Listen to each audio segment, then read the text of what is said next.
আল্লাযীনা আমানুত্তাকুল্লাহ, হে ঈমানদাররা তোমরা আল্লাহ তাআলাকে ভয় করো। আমরা আল্লাহ তাআলাকে কিভাবে ভয় করব এটা আমরা জানি না। আল্লাহ তাআলাকে ভয় করার পদ্ধতি হলো তিনটা। আল্লাহ তাআলাকে ভয় করার পদ্ধতি কয়টা? তিনটা। এক নম্বরে হলো সমস্ত গুনাহকে ছেড়ে দেওয়া। এক নম্বরে কি? সমস্ত গুনাহকে ছেড়ে দেওয়া। আর দুই নম্বরে সমস্ত নেক কাজ করা। আর তিন নম্বরে হলো আল্লাহ তাআলার হুকুম মেনে চলে আল্লাহ তাআলাকে ভয় করা। এখন আমরা বলি যে আমি আল্লাহ তাআলাকে ভয় করি, আমি মুখে বলি আল্লাহ তাআলাকে ভয় করি, কিন্তু আমি চুরি করি, তাহলে আমি মিথ্যা কথা বলতেছি। আমি বলি আমি আল্লাহ তাআলাকে ভয় করি, অথচ আমি জিনা করি, তাহলে আমি মিথ্যুক। আমি বলি আমি আল্লাহ তাআলাকে ভয় করি, যখন কোনো কাঁটাযুক্ত জঙ্গলের ভিতরে হাঁটি তখন আমরা এরকম ভাবে হাঁটি যেন আমাদের গায়ে কোনো কাঁটা না বিঁধে, আমরা এইভাবে হাঁটি। ঠিক তদ্রুপ চলবো যেন আমার দ্বারা আল্লাহ তাআলার কোনো নাফরমানি না হয়, আমার দ্বারা আল্লাহ তাআলার কোনো গুনাহ না হয়, আমার দ্বারা আল্লাহ তাআলার কোনো একটা হুকুম যেন অমান্য না হয়। এভাবে আমরা দুনিয়াতে চলবো।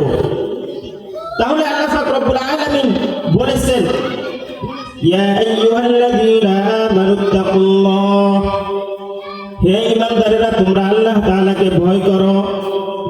শুধু ভয় করলে হবে না, হাক্কা তুকাতিহি, হক আদায় করে ভয় করতে হবে। আল্লাহ তাআলাকে কিভাবে ভয় করতে হবে? হক আদায় করে ভয় করতে হবে। আমরা আল্লাহ তাআলাকে ভয় করার ভিতরে হক আদায় কিভাবে করব? হক আদায় করার পদ্ধতি তিনটা। হক আদায় করার পদ্ধতি কয়টা? হক আদায় করার পদ্ধতি হলো তিনটা। এক নম্বরে হলো আল্লাহ তাআলার অনুগত্য করব, আল্লাহ তাআলার নাফরমানি করব না। এক নম্বরে কি? আল্লাহ তাআলার অনুগত্য করব, আল্লাহ তাআলার নাফরমানি করব না। দুই নম্বরে হলো আল্লাহ তাআলার জিকির করব, আল্লাহ তাআলাকে ভুলে যাব না। দুই নম্বরে কি? আল্লাহ তাআলার জিকির করব, আল্লাহ তাআলার আলোচনা করব, আল্লাহ তাআলাকে ভুলে যাব না। তিন নম্বরে হলো আল্লাহ তাআলার শুকরিয়া আদায় করব, আল্লাহ তাআলার নাশুকরি করব না। এই তিনটা যদি আমরা করতে পারি তাহলে আল্লাহ তাআলাকে আমরা হক আদায় করে ভয় করতে পারবো। তাহলে আল্লাহ পাক রব্বুল আলামিন বলেছেন, ইয়া আইয়ুহাল্লাযীনা আমানুত্তাকুল্লাহা হাক্কা তুকাতিহ, তোমরা আল্লাহ তাআলাকে ভয় করো, হক আদায় করে ভয় করো। ওয়ালা তামুতুন্না ইল্লা ওয়া আনতুম মুসলিমুন, খবরদার তোমরা ঈমান না এনে তোমরা মৃত্যুবরণ করিও না। তোমরা ঈমান না এনে তোমরা মৃত্যুবরণ করিও না। এখন আমাদের এখানে কয়েকটা জিনিস বুঝার বিষয়। ঈমান কাহাকে বলে, ইসলাম কাহাকে বলে, এবং আমার মৃত্যু কখন আসবে এটা আমাদের জানতে হবে। একবার হুজুর পাক সাল্লাল্লাহু আলাইহি ওয়াসাল্লাম এক মজলিসে বসে আছেন। হুজুর পাক সাল্লাল্লাহু আলাইহি ওয়াসাল্লামের সামনে একজন আগন্তুক এসেছে। আগন্তুক এসে হুজুর পাক সাল্লাল্লাহু আলাইহি ওয়াসাল্লামের সামনে বসেছে। সামনে বসে হুজুর পাক সাল্লাল্লাহু আলাইহি ওয়াসাল্লামের হাঁটুর সাথে হাঁটু মিলিয়েছেন এবং হুজুর পাক সাল্লাল্লাহু আলাইহি ওয়াসাল্লামের রানের উপরে হাত রেখেছেন এবং তার উপরে সে যে সফর করে এসেছে তার উপরে সফরের কোনো আসর নাই, তার উপরে সফর করার কোনো নিশানা নাই এবং ওই ব্যক্তিকে ওই মজলিসের ভিতরে কেউ চিনেও না। হুজুর পাক সাল্লাল্লাহু আলাইহি ওয়াসাল্লামের কাছাকাছি এসে বসে হুজুর পাক সাল্লাল্লাহু আলাইহি ওয়াসাল্লামকে প্রশ্ন করলেন, আখবিরনি আনিল ইসলাম, হে আল্লাহর রাসূল ইসলাম কাকে বলে আপনি আমাকে জানায় দেন। তখন হুজুর পাক সাল্লাল্লাহু আলাইহি ওয়াসাল্লাম বলেছেন, বুনিয়াল ইসলামু আলা খামস, শাহাদাতু আল্লা ইলাহা ইল্লাল্লাহ ওয়া আন্না মুহাম্মাদার রাসূলুল্লাহ ওয়া ইকামিস সালাতি ওয়া ইতাইজ যাকাহ ওয়া সাওম রমাদান ওয়া হজ্জুল বাইতি মান ইসতাতা'a ইলাইহি সাবিলা। হুজুর পাক সাল্লাল্লাহু আলাইহি ওয়াসাল্লাম বলেছেন ইসলাম হলো পাঁচটা জিনিসের নাম। ইসলাম কয়টা জিনিসের নাম? পাঁচটা জিনিসের নাম। এক নম্বরে হলো শাহাদাতু আল্লা ইলাহা ইল্লাল্লাহ, ওই কথার উপর সাক্ষী দেওয়া যে আল্লাহ তাআলা এক। কালিমাকে স্বীকার করা। কালিমার ভিতরে আবার তিনটা জিনিস। কালিমার ভিতরে তিনটা জিনিস হলো ইকরার বিল লিসান, তাসদিক বিল জিনান, আমল বিল আরকান। এই তিনটা জিনিসের সমন্বয় হলো কালিমা। এক নম্বরে হলো তাসদিক বিল জিনান, আমি যে কালিমা পড়তেছি, কালিমা আমি পড়ছি, এটা অন্তরে বিশ্বাস করতে হবে। আমাদের সবার অন্তরে এটার বিশ্বাস আছে যে এই দুনিয়াকে সৃষ্টি করেছেন কে? একমাত্র আল্লাহ তাআলা। এই দুনিয়াকে আল্লাহ তাআলা সৃষ্টি করেছেন, আমাদেরকে আল্লাহ তাআলা সৃষ্টি করেছেন। সাত আসমান, সাত জমিন, পৃথিবীর ভিতরে যত যা কিছু আছে সমস্ত কিছু কে সৃষ্টি করেছেন? আল্লাহ তাআলা সৃষ্টি করেছেন।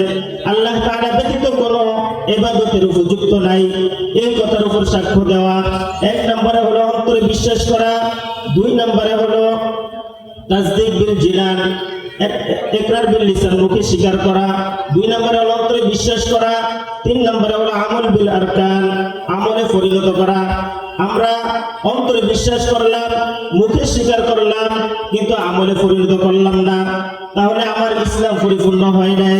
দুই নম্বরে হলো শাহাদাতু আল্লা ইলাহা ইল্লাল্লাহ ওয়া আন্না মুহাম্মাদার রাসূলুল্লাহ, এটা হলো এক নাম্বার। এক নাম্বার হলো কালিমা পড়া। দুই নম্বরে হলো ওয়া ইকামিস সালাতি, নামাজ কায়েম করা। দুই নম্বরে কি? নামাজ কায়েম করা। তিন নম্বরে হলো ওয়াসাউমু রমাদানা, রমজান শরীফের রোজা রাখা। ওয়া হাজ্জুল বাইতি মান ইসতাতাআ ইলাইহি সাবিলা, এবং হজ আদায় করা এবং যাকাত আদায় করা। এগুলো হলো কি ইসলামের ভিত্তি। ইসলামের ভিত্তি কয়টি? পাঁচটি, যেটা আমরা জানি কালিমা, নামাজ, রোজা, হজ, যাকাত। এই পাঁচটার সমষ্টির নাম হলো কি? ইসলাম। তারপরে ওই আগন্তুক হুজুর সাল্লাল্লাহু আলাইহি ওয়াসাল্লামকে জিজ্ঞাসা করলেন আখবিরনি আনিল ঈমান, হে আল্লাহর রাসূল আপনি আমাকে জানিয়ে দেন ঈমান কাকে বলে। হুজুর সাল্লাল্লাহু আলাইহি ওয়াসাল্লাম বলেছেন আমানতু বিল্লাহি, ঈমান হলো সাতটা জিনিসের নাম। কয়টা জিনিসের নাম? সাতটা জিনিসের নাম। হুজুর সাল্লাল্লাহু আলাইহি ওয়াসাল্লাম বলেছেন আমানতু বিল্লাহি, এক নম্বরে আল্লাহ তাআলার উপর ঈমান আনতে হবে। এক নম্বরে আল্লাহ তাআলার উপর ঈমান আনতে হবে। আমানতু বিল্লাহি ওয়া মালাইকাতিহি, দুই নম্বরে ফেরেশতাদের উপর ঈমান আনতে হবে। ওয়া কুতুবিহি, তিন নম্বরে আল্লাহ তাআলার কিতাবের উপর ঈমান আনতে হবে। ওয়া রুসুলিহি, চার নম্বরে আল্লাহ তাআলার রাসূলের উপর ঈমান আনতে হবে।